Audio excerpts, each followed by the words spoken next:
ওরে ও প্রিয় জন্মভূমি,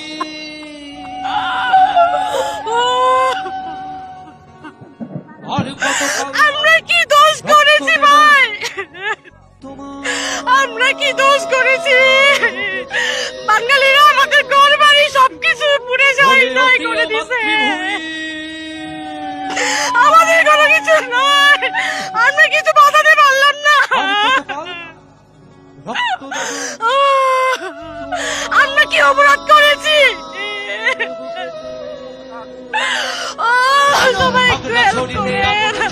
আদিবাসী গ্রামে ওরে ও প্রিয় জন্মভূমি, আর কতকাল রক্ত দেব তোমার বুকেতে ওরে ও প্রিয় মাতৃভূমি। আমাদের উপরে তো আপনাদের খুব কেন? হ্যাঁ, তাকে আমি আদিবাসী, এজন্য আমার অপরাধ। হ্যাঁ, এখন কোথায় যাবো বলেন তো? কেমন করে পুড়ে ফেলতে পারেন?